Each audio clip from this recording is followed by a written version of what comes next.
Wednesday, back in the gym. I'm pretty sure this is my least favourite background to film on. Definitely prefer doing it at home. But such is the way this week. I'm pretty sure tomorrow, maybe, let's see, I might do tomorrow at home, and then Friday will be at home. Yes, Friday will be at home, and then Saturday is my last day of clients. Sunday we fly. Ooh. Oh, I'm so excited. Today is a tired day. Me and my husband both woke up and we were just like, both of us. Today is a tired day. Today is coffee day. Even he got a coffee. And he's very caffeine intolerant. He has like a lemon tea too late in the day and he stays up all night. So when he has to get a coffee, it's definitely a coffee day, tired day. Good morning. Let me have a sip of my coffee first.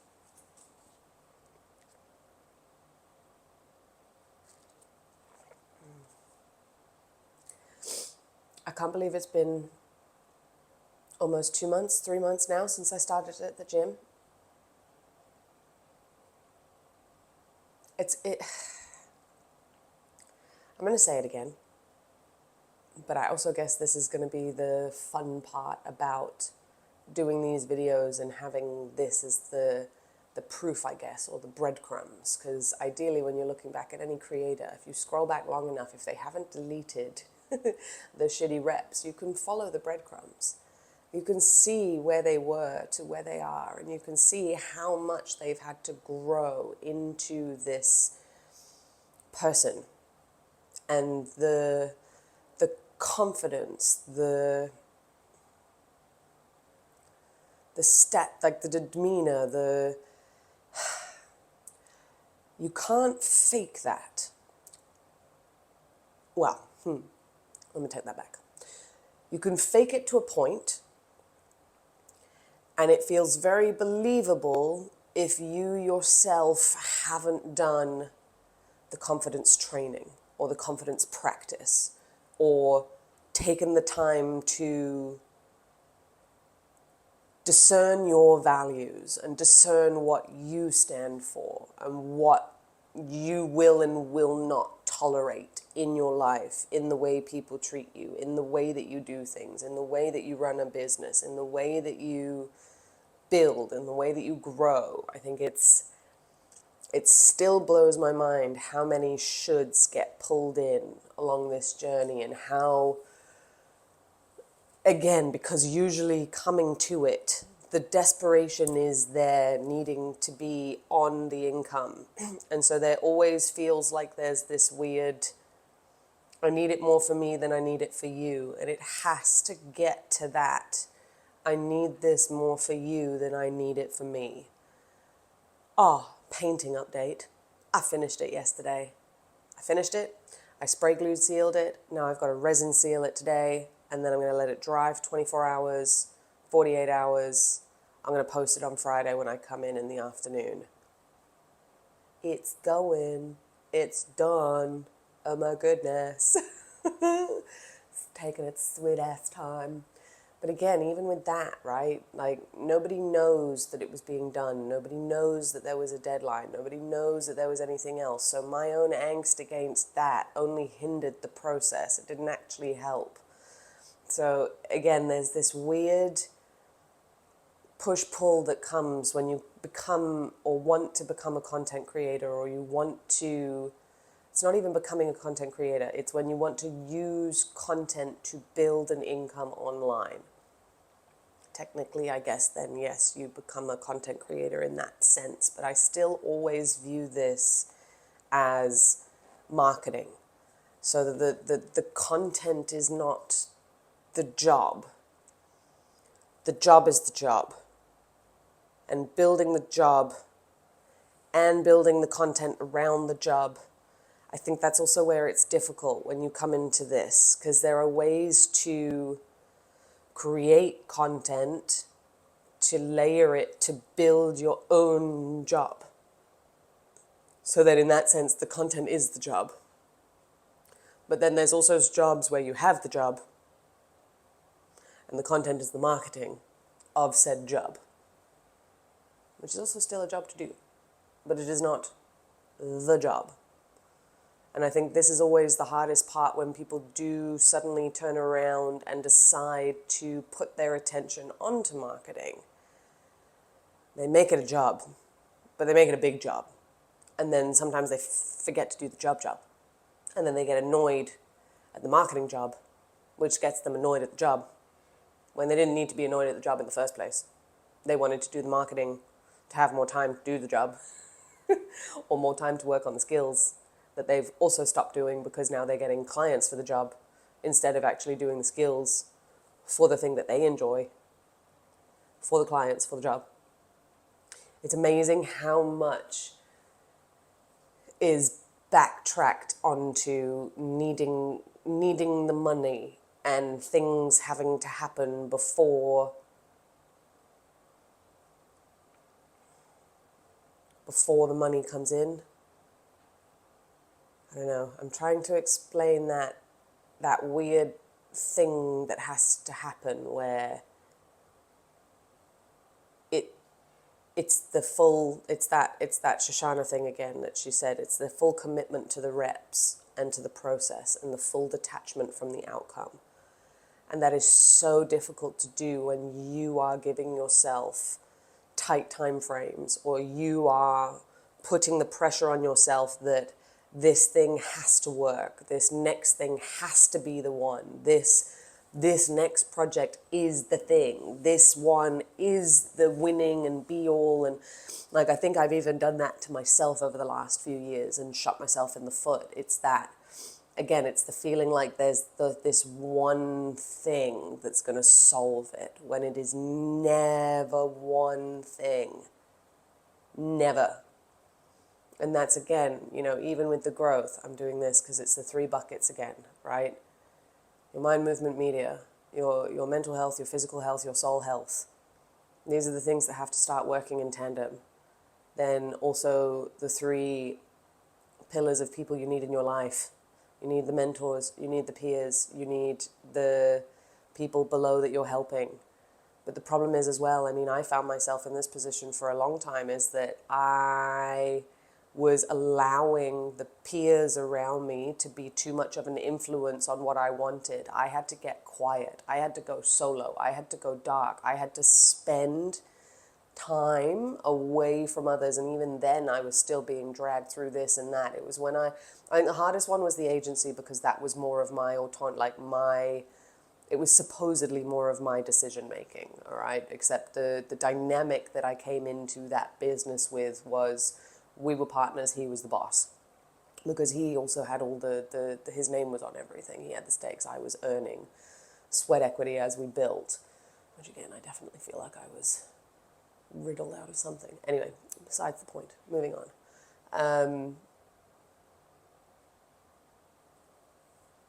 Mind, movement, media, mentors, peers, people that you're helping. What was the other 3? Why do I feel like there was another 3 I was talking about recently? I went very quiet. I'm reminding myself I need to project into the microphone. That also might be why the volume stops working, because I suddenly stopped projecting my voice. Now I've lost my thread. This is what happens when we film at 6:30 in the morning. Let me have a coffee. We'll get back to it.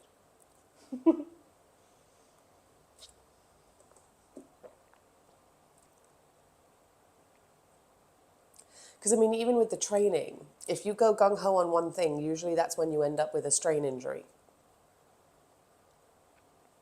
Now, I know Hyrox was slightly different because you're training lots of different things, and, but I had a knee injury because there was so much more running, so much more this, so much more that. Like, it put excess amount of stress onto my body that I ended up having the repetitive strain injury.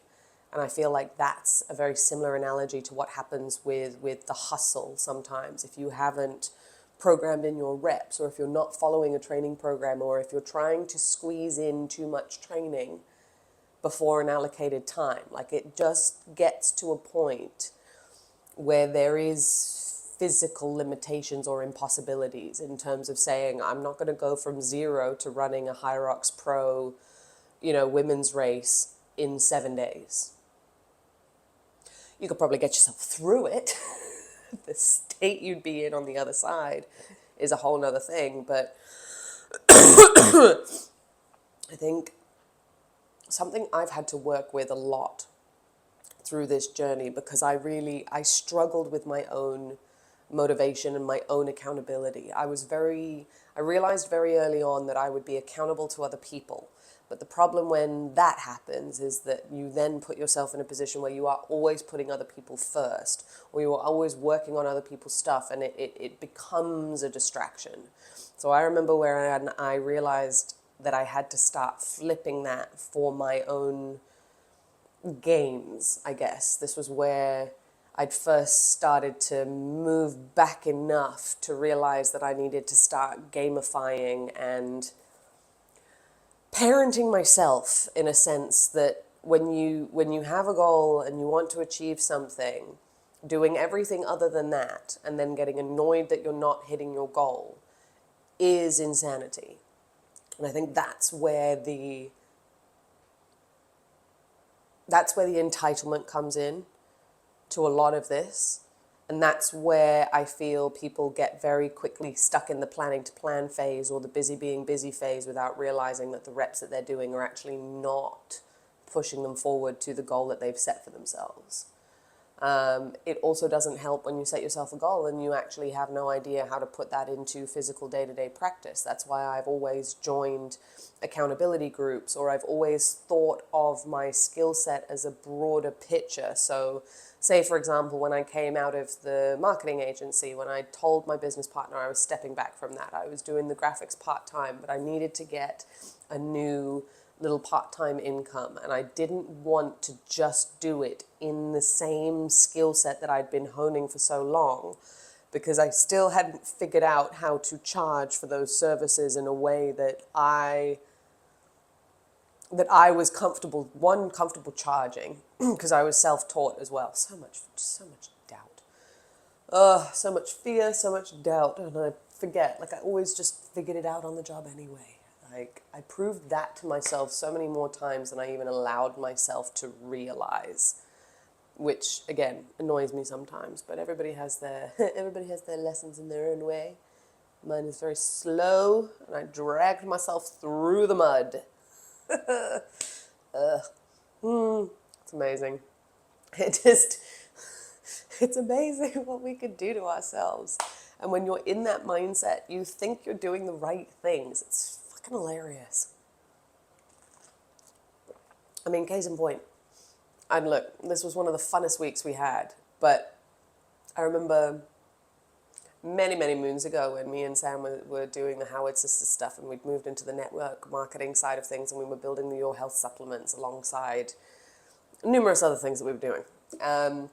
We had a family friend's house in Discovery Bay that we were flat sitting for while they were away for a week. We were like, sweet, 1 week, we're going to do all our game plans, we're going to get everything sorted, we're going to get on top of everything. We spent the entire week making pancakes and watching 6 seasons of NCIS. No work was done. It was so much fun.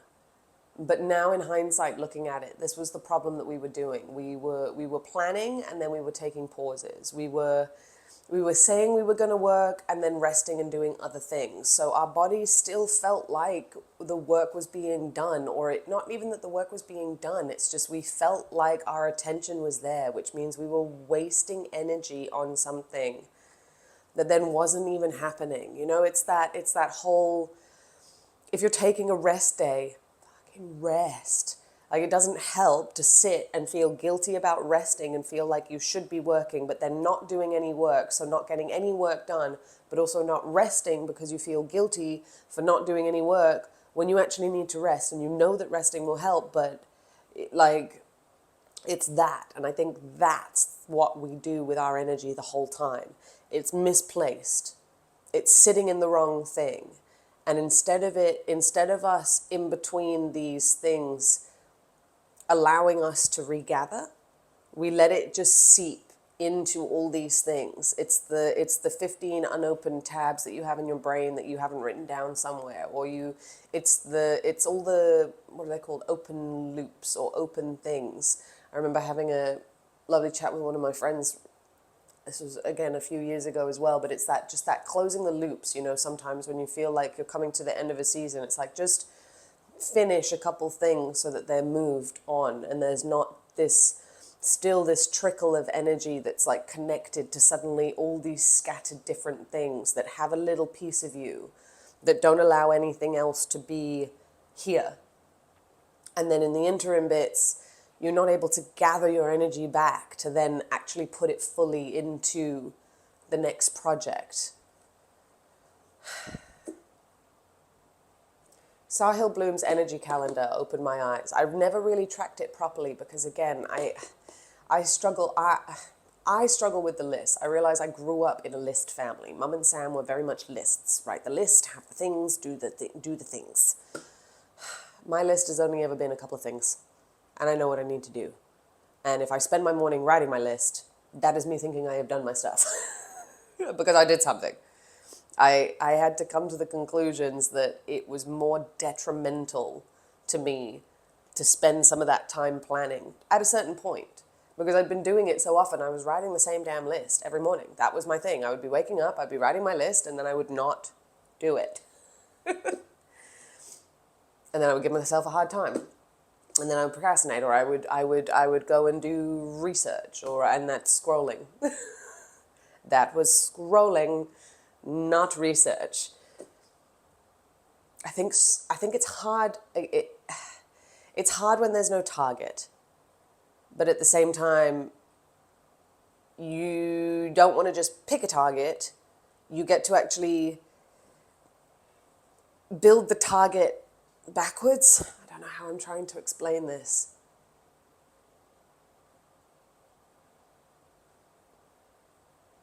I think I did it before in one of these episodes, but it's that two ways of how content creation can actually build you an income. One way is that you're literally starting from scratch. You don't know what you're doing. You don't know what you want to talk about. You don't know what you want to offer. You want to do something completely different, or just, put feelers out into what it is you enjoy talking about.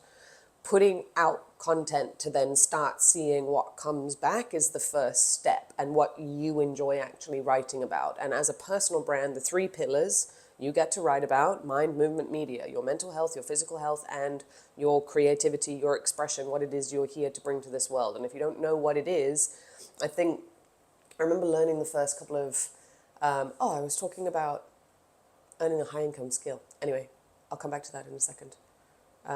Actually, no, we will pick up from there and drop there because this ties back in later. So I was talking about leaving the agency and needing freelance work, not wanting to do it with graphics and design because I was still underselling and undervaluing my own capabilities with that. That's when I jumped into Dakota Robertson's Growth Ghosts cohort.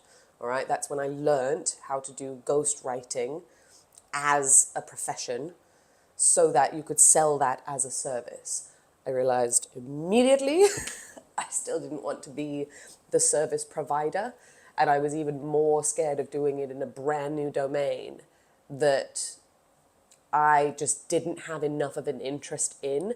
I think now very different because of AI, because I've found I enjoy talking to AI, and I'm very good at communicating what my client wants through that and getting their tone of voices coming with that as a tool. So it's not me writing it. It's me making sure I've programmed my client's input so that when it comes back, it sounds like my client. It doesn't sound like me as my client. And I guess that's the entire point of ghostwriting. You shouldn't really know that the same business or the same writer is behind everything. Ideally, it's so their brand that they've embodied that that's the job. And that's the marketing. And I think this is then where the bots come in, is that layer of support for the solo entrepreneurs that don't want to hire an agency, but also don't want to do this themselves. Like, this writing is a lot. Like, even going through this process, like, it's a lot. Like, learning the psychology of copywriting, learning the this, learning the that, learning the frameworks, learning the stuff, like, it is a skill in and of itself. There is advertising and marketing as an entire industry because of that. We know that things are manipulated in order to get our attention or to do this or to do that. And I think that now we're able to switch it a little bit, where instead of it being about manipulation, it's almost how do you make it FOMO for others?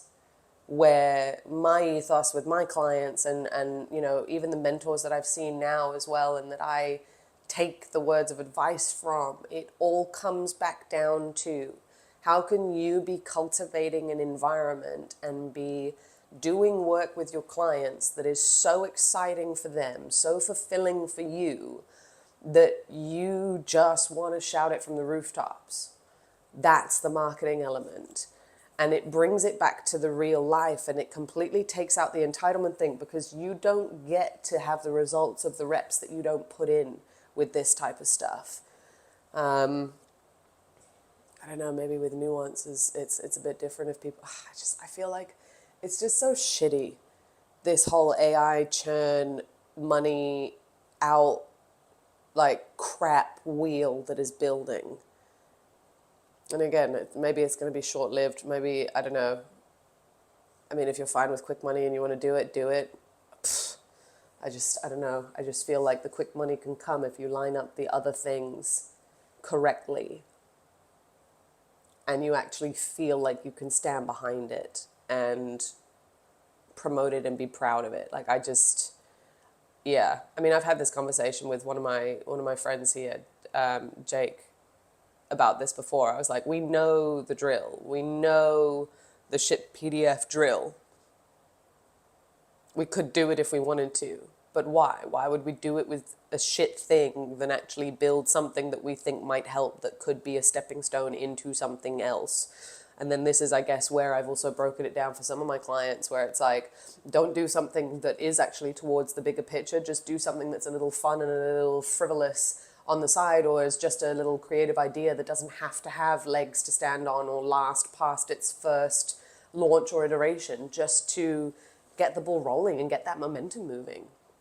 You know, so there's so many different ways to go about it. And I think that really then just depends on the level that you're at and where you currently are in terms of what it is you're running as either a freelancer or a business, or if you're stuck as an employee and you've never been out of that. Like, there are different categories of what I would advise people do online for different things.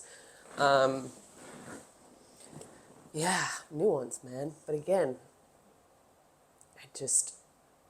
everything this week and this last couple of months just keeps coming back down to how much more important, again, even fitness was, that even I, you know, started to glaze over. Like 5 years post-surgery, and have been. I say have been, again, I'm giving myself a hard time. I've done high rocks this year. I'm actually the fittest I've been in a long time and the strongest I've been in a long time, and I'm still already going, oh, it's not enough. See, even that, like, it's amazing. It's amazing how quickly the goalpost can get pushed. That's the thing. And I think it's that being able to stay aware of what it is you're pushing, what it is that you say that you want, what it is that you're actually doing. And this is where I've always loved the tracking of the metrics, only as a backup in terms of stopping your bullshit and stopping your excuses. The first time I had this, the business equivalent was one of Becca Pike's her September sprints, and those will actually be coming up again. Those will be coming up again. I might be offline, but if they are, if they come up again and I'm online, I'll share an affiliate link, because those are brilliant. So that was where, like, within the week or within the however long the challenge was, you really take toll of what you're doing on the front end and what you're doing in the back end. And the first time I did it, I think it was 2 years ago now, I just remembered how much I was hiding in the back end still. I was busy, I was doing work, I was doing important things technically, but at the end of the day, if there is no front-facing stuff coming out to bring you in new clients, and you don't have new clients that you're already currently serving, what are you doing? It's like, why are you hiding? Just get in front of people. That is your only job. Get in front of people. And that's when I realized I was just blowing smoke up my own ass for the last couple of months, and where I realized I needed to get the gym job, because I had fit everything I needed to do in the allocated time. I'd reduced it. I'd got really good at my reps so that I have my flow. I have my video to newsletter to all this sort of stuff. It fitted in an hour and a half. And then I was ruining my free time and ruining my art time and ruining my extra time. So I had to say to myself, Maya, you don't get to go down that spiral again. Cut it at, like, nip it in the bud. Go exchange your time for money somewhere else at a higher rate, which we know we can turn on and off the tap for, and we can remove as and when we leave here. Those hours are all back to you, but fill them now. If you're going to fill them with anything, fill them with that. And again, coming back on the gym floor, useful adjacent. I am a coach. I work with people. I help people move through transformations. It's just reminded me how much I enjoy working with people and how good I am at working with people. I listen, I care, I give a shit. That's honestly the biggest thing. And that's the biggest thing that I found with the clients that come to me. They are the same. They have big hearts and they care. And that's why the marketing is so hard, because it is mean and it's nasty out there. But you don't, that rhymed, but you don't have to play that game. And when you have people in your corner that you can listen to that make all this other shit just suddenly sound like crap, and you realize you're like, okay, wow, I don't have to do that. I don't have to play that game. I think so much of what I do for my clients is just reminding them that they don't have to do anything. Like, nobody's forcing you to market your stuff online. Nobody is forcing you to create content. If you have a good enough business and you're happy with what you want to do, great. It's just when you can scale and when you can build that reach and when you can, at not much extra. I don't know. I just think it's very easy to also have complacency as an excuse. Oh, it's enough. Isn't it enough? Why do you need more? Well, because with more comes more, and with more good comes more good. That's, yeah. And again, my biggest ethos. More good people need to be earning good money. I genuinely believe that, and I think this is the world that needs to be pushed forward at the moment. We don't need more crap. We need more good people coming up with good products, good solutions, who care about what they're doing, who care about the client on the end user, who aren't just prepared to throw out shit just for the little payout to say, oh, look, I got a payout. No, give me all your things and pay me more, and I'll show you how I did it. And I copied this one formula from somebody else, and it worked. But I don't actually know how to solve your problem, because I actually haven't had any life experience. It was always my favorite quote. I think it was even Kieran Drew. It's like, if you've got nothing to write about, go live your life, then come back, then you'll have something to write about. And on that note, I am going to go. I'm going to get some programs sorted for my clients for while I'm away. I have a 7:30 to 8:30 client, and then I got a nice little break. Go catch my girlfriends at 11 for lunch. Afternoon client, and then back home to seal this painting and pack tonight. I need to make sure anything that I am missing comes on board, and then, yeah, client calls tomorrow for my marketing clients. I'm so excited to speak to my stunt women and my other man client. Catching up with those guys this week. Other man client. Yeah, that's it. Got nothing else for you. 28 minutes. Cheers. Happy Wednesday. See you tomorrow.